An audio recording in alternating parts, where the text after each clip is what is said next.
today. It wouldn't be ramp up to a Metal Gear release without Kojima being weird and cagey. This is CheckPoint.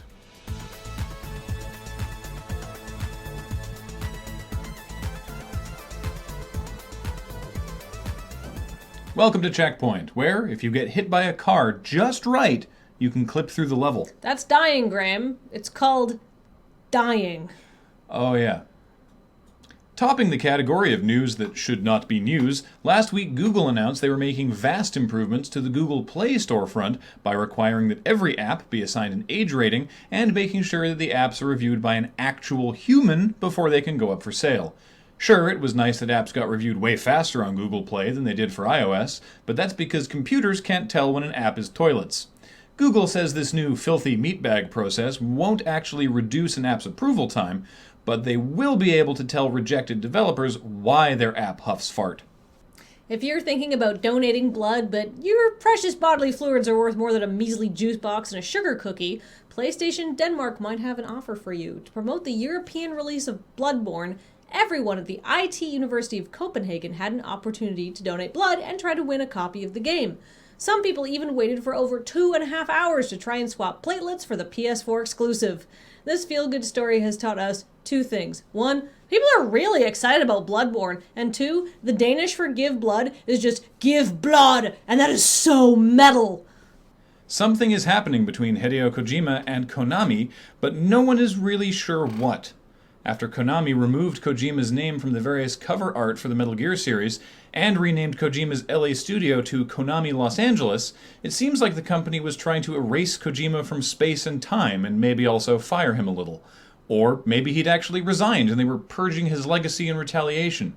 Either way, it's apparently untrue because both parties say that Kojima is still working on the upcoming Metal Gear Solid 5 The Phantom Pain, at least until its release. The confusion surrounds Konami saying that they will continue to produce titles in the ongoing Metal Gear franchise, but Kojima is saying that he won't work on another Metal Gear game after this one, which he's going to have to prove to us, considering that his repeated assertions that he's done with the Metal Gear series seem to be endless. For more on this, here's a story we reported on 5 years ago when this was a different show. Hideo Kojima has alluded that work on Zone of the Enders 3 may have been pushed back to allow him to work on a new Metal Gear title, despite earlier comments that he was done with the series for now. This bears a striking similarity to a story ENN previously reported on. Would be working on a new Metal Gear title, despite saying last year that he was done with the series. This bears a striking resemblance to a story we reported on previously. Which is curious, as Hideo Kojima had previously stated he was done with the series, but that seems to not be the case. These comments echoing a story that this station reported on previously.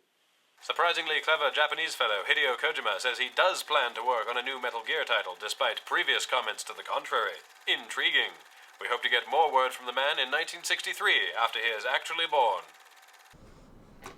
Kenshiro Takaki, creator of the salacious series of stripping ninja games Senran Kagura, has a new get-rich-quick scheme. This new IP is called Valkyrie Drive, and there's going to be an anime, a PlayStation game, and a free-to-play mobile game. The plot, such as it is, concerns a bunch of hot teenage girls who hate supportive undergarments and love kissing other girls.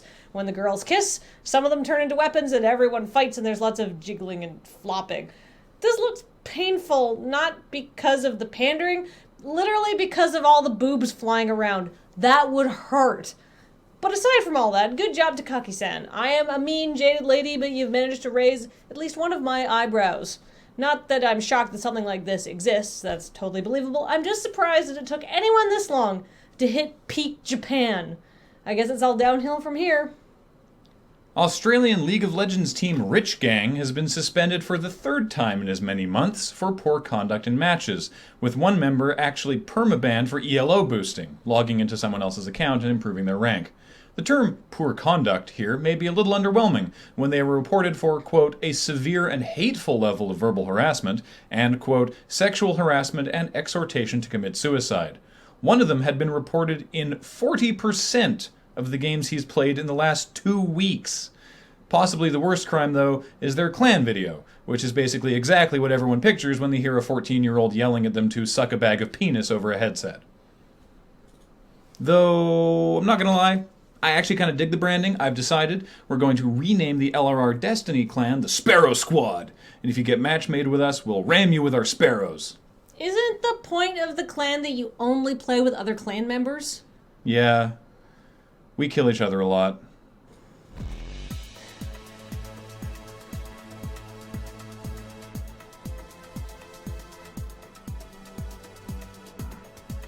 Coming up, some utter monster is playing through Dark Souls using the Donkey Konga drums as his controller. Because the guy who did it with the Rock Band drum kit is clearly some guy in casual mode. That girl gets kissed by that girl, and then the little girl turns into a sword. Hello, CheckPoint fans! A reminder that CheckPoint, much like everything we do, is now supported by you directly through Patreon. Please check it out. We would really appreciate it.